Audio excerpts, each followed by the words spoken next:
Saya seorang akhwat. Apakah ada amalan-amalan untuk memudahkan jodoh? Sebagai akhwat bolehkah menjemput bola? Ini akhwat apa pemain bola?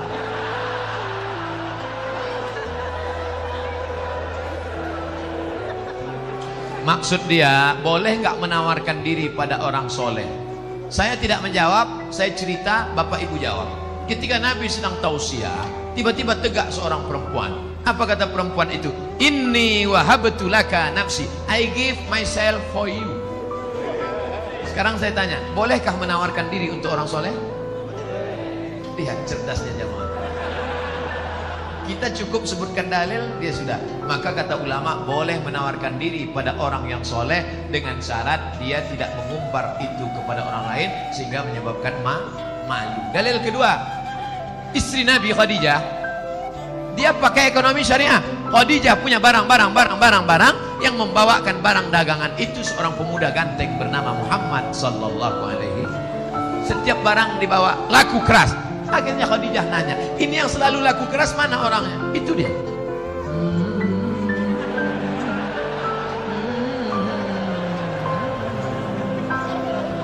Itu dia. Iya.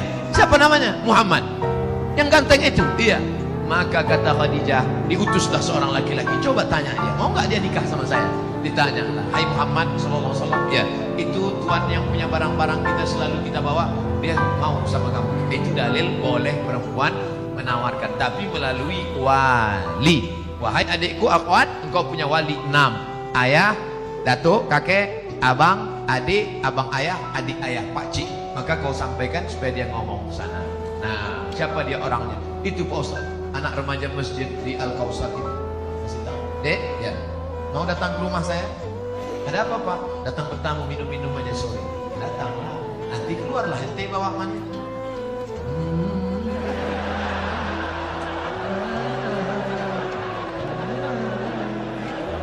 Lalu kau pun minumlah, tengoklah dia. Setelah itu barulah tanya, Dek, ya, tadi waktu di rumah tadi ada minum teh kan? Iya. Gimana nampak yang bawa teh itu? Saya nggak ngelihat Pak. Kenapa tak kau tengok? Besok pagi bisa kau datang? Bisa Pak. Besok datang. Tengok jelas-jelas ya. Aku ngundang kau tujuannya mau nengok keponakanku itu. Bodoh kali kau.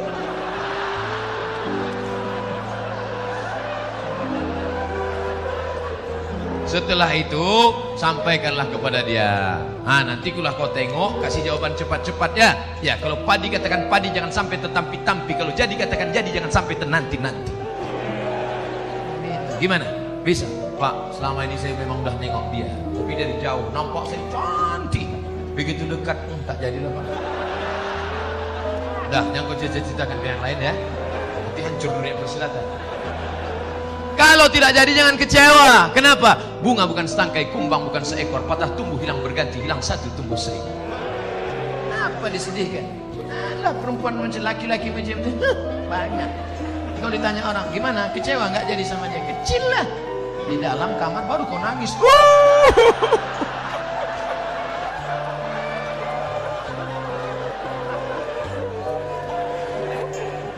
Ini sudah ditetapkan Allah. Ini takdir sudah tertulis di Lauhil Mahfuz bahwa teh kotak ini punya Abdul Somad, bahwa minuman ini punya Abdul Somad. Ini takdir. Aku tahu rezekiku punya aku dan tidak mungkin diambil orang. Betul? Ini punya Abdul Somad, satu pun tidak akan mengambil. Begitu juga dengan jodoh. Jodohmu tak akan mungkin diambil orang. Tapi kau mesti ada ikhtiar dan usaha untuk membuka botolnya, mau masuk. Jangan cuma kau tengok aja menganga lah.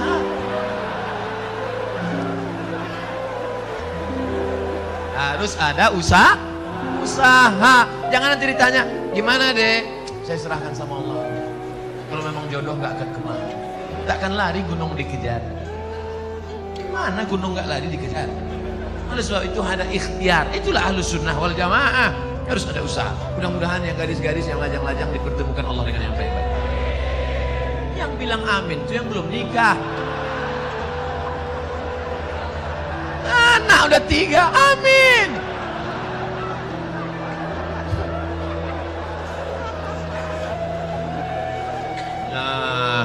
Oleh sebab itu maka indah adik-adikku yang lajang, indah kalian nanti bercerita ke anak-anak. Papa, ya, papa ketemu mama dulu di mana? Waktu itu ada ustadz datang ke masjid LNG Bada atau Bada LNG, Masjid Al-Kausar. Nah, terus pas papa mau keluar itu nyari-nyari sendal, mana sendal, tiba-tiba terbentur kepala papa. Tengok depan.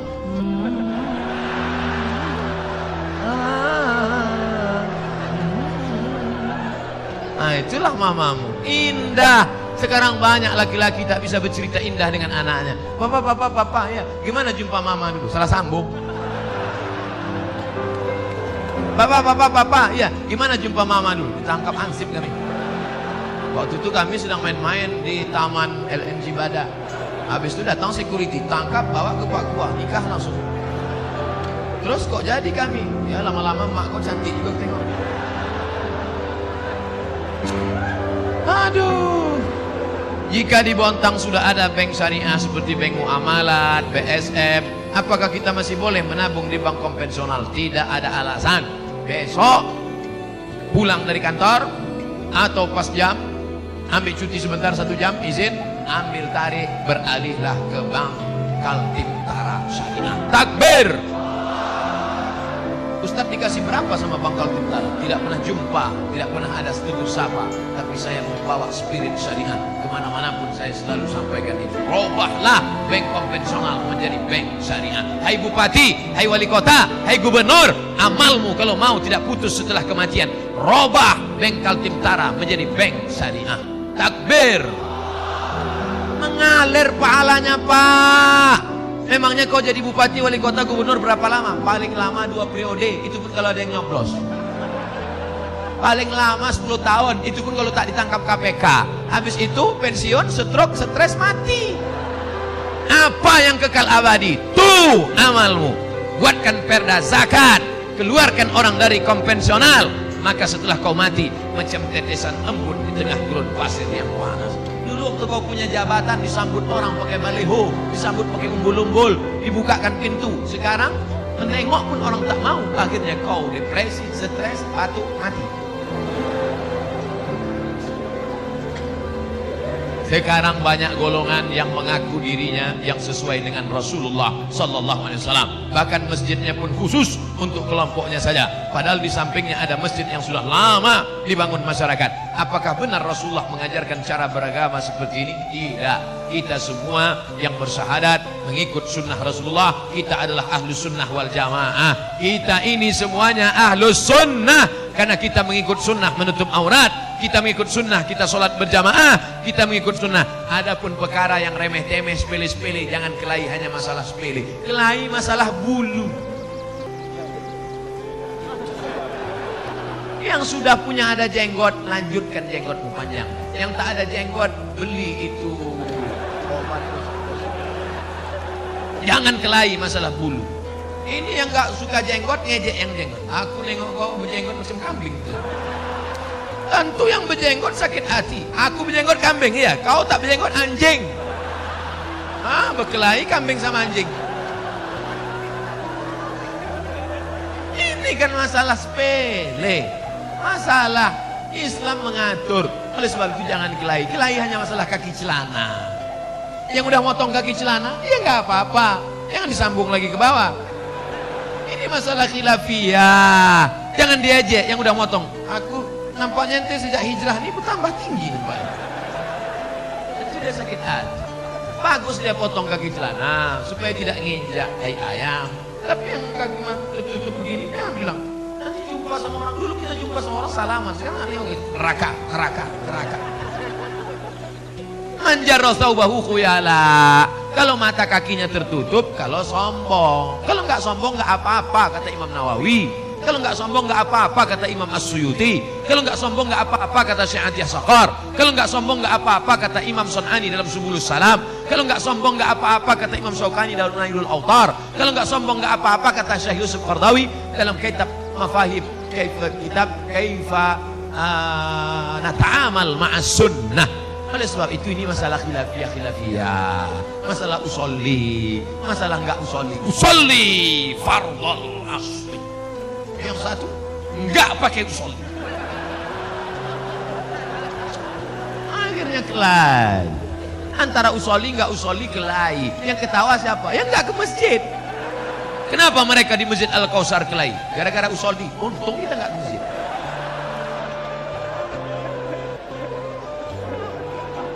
Mari kita jaga persatuan.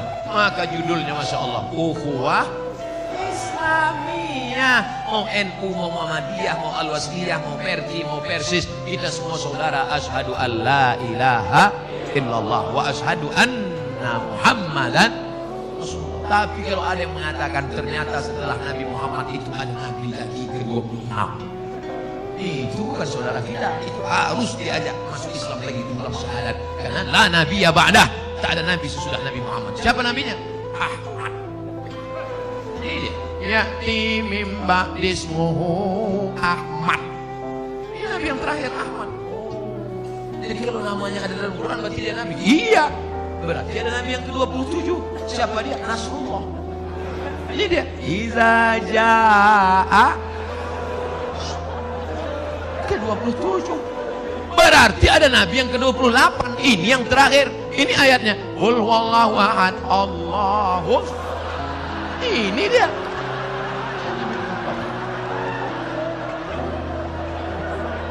Orang-orang yang nyeleneh ini jangan dilawan, kerjain aja. Ini nabi ke-28.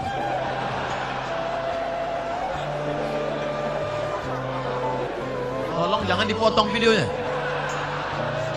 Nanti pengakuan Ustadz Somad dipontang Nabi ke-28. Ini potong-potong video nih. Makanya tonton video dari awal sampai akhir, lihat video aslinya, jangan lupa subscribe.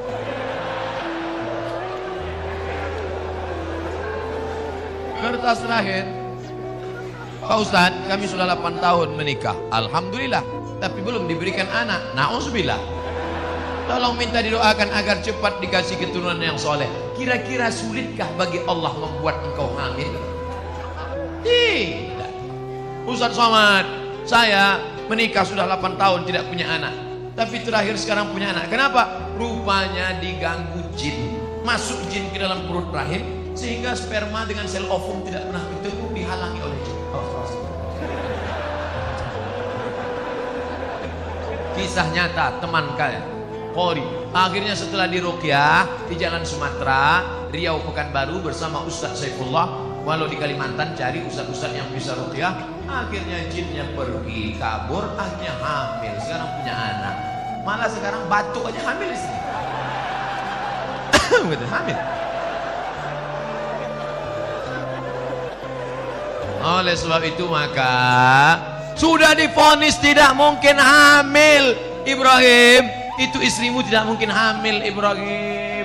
Kenapa? Aqimah, karena dia mandul. Siapa nama perempuan itu? Sarah. Sarah sudah divonis, semua perempuan berkata Sarah tidak mungkin punya anak. Akhirnya Ibrahim buka cabang, menikah dengan Hajar. Rabbana hablana minas salihin, Rabbi habli minas salihin. Umur Ibrahim 86 tahun, lahirlah anak bernama Ismail. 13 tahun setelah itu, umur Ismail 13, umur Ibrahim 99 tahun. Istri yang divonis mandul, mengandung. Akhirnya lahirlah anak laki-laki bernama Ishak. Oleh sebab itu jangan cepat-cepat buka cabang. Ternyata toko lama laku juga. Makanya Bu, nanti kalau bapak ngomong, Mas, nampaknya papa harus buka cabang. Ingat, ternyata setelah 13 tahun Sarah juga mengandung Pak. Jadi gimana? Kita tunggu 13 tahun lagi. Oleh sebab itu maka apa sebenarnya yang diinginkan Allah? Kadang sakit hati saya Pak Ustaz. Saya sudah nikah 8 tahun gak ada anak. Kawan saya nikah Januari, April punya anak.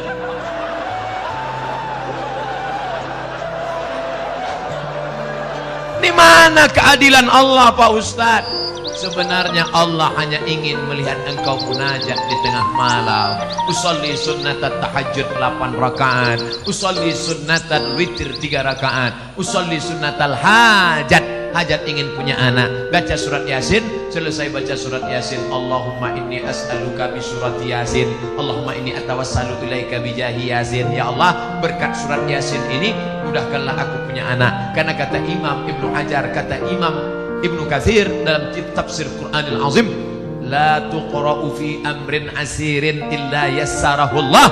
Kalau dibacakan pada perkara yang susah, susah punya anak, susah sakit, susah paham, maka dimudahkan Allah. Maka baca Yasin tiap malam. Bapak Ibu sholat tahajud usaha, katanya minum jus jus kacang hijau, katanya makan korma. Saya tengok jamaah umroh beli korma muda, beli korma muda. Saya nggak paham ini apa betul apa tidak. Lalu saya tanya sama yang jual itu, apa betul? Katanya aku pun tak punya anak. Ternyata orang ini sugesti aja, ikut-ikutan. Teman saya lama tak punya anak, ambil cuti 1 bulan ke Kairo, makan minum ngaji, makan minum, punya anak. Rupanya selama ini sperma terganggu oleh WhatsApp. Handphone masuk kantong, handphone signalnya terganggu, akhirnya sperma itu lemah, nggak kuat dia berenang. Makanya makan banyak, makan. Oleh sebab itu maka ada ikhtiar, ada usaha, ada doa dan tawakal. Mudah-mudahan yang belum punya anak diberikan Allah anak yang soleh dan soleh. Ala hadhihi niyyah wa kulli niyatin salihah. Al-Fatihah. A'udzu billahi minasy syaithanir rajim. Bismillahirrahmanirrahim. Alhamdulillahi rabbil alamin. Arrahmanir rahim. Maliki yaumiddin. Iyyaka na'budu wa iyyaka nasta'in. Ihdinas siratal mustaqim. Siratal ladzina an'amta 'alaihim ghairil maghdubi 'alaihim waladdallin. Amin. Allahumma inna natawassalu ika bisirril Fatihah. Kami mohon dengan kemuliaan surat Fatihah, dengan kemuliaan Nabi Muhammad sallallahu alaihi wasallam, antu farij kurubana, lepaskan kami dari segala masalah hidup dunia dan di akhirat. Antu yasir umurana, mudahkan segala urusan kami, urusan yang membawa kami kepada ridhamu ya Allah. La tada'lana fi maqamina hadza wa fi sa'atina hadhihi dzamban illa ghafartah. Segala dosa-dosa kami ampunkan, bersihkan kami ya Allah. Wala dainan illa qadaita, lepaskan kami daripada hutang piutang riba ya Allah. Wala maridan illa syafaita, ada di antara kami yang sakit, sehatkan, sembuhkan, hilangkan penyakitnya ya Allah. Wala raghiban illa anjabata, yang belum punya anak berikan anak yang baik-baik, yang soleh dan solehah ya Allah. Wala aziban illa zawajata, yang belum ketemu jodoh temukan dengan jodoh yang baik-baik ya Allah. Wala hajatan min hawaijid dunya laka ridha wa lana fiha salah illa qadaitaha wa yassartaha. Hajat dunia, hajat akhirat baik bagi kami dan engkau ridha, maka tunaikanlah ya arhamar rahimin. Ya muqallibal qulub, wahai engkau yang membolak-balikkan hati, tsabbit qulubana ala dinika wa ala ta'atik, kokohkan hati kami dalam agamamu dan dalam ketaatan kepadamu. Allahumma ja'alna minat tawwabin, jadikan kami orang yang taubat. Waj'alna minal mutatahhirin, jadikan kami orang yang mensucikan hati. Waj'alna min ibadikas salihin, jadikan kami orang-orang yang saleh. Allahumma waffiq ulata umurina, berikan taufik hidayahmu pada pemimpin-pemimpin kami, supaya hati pemimpin kami condong untuk menolong agamamu ya Allah.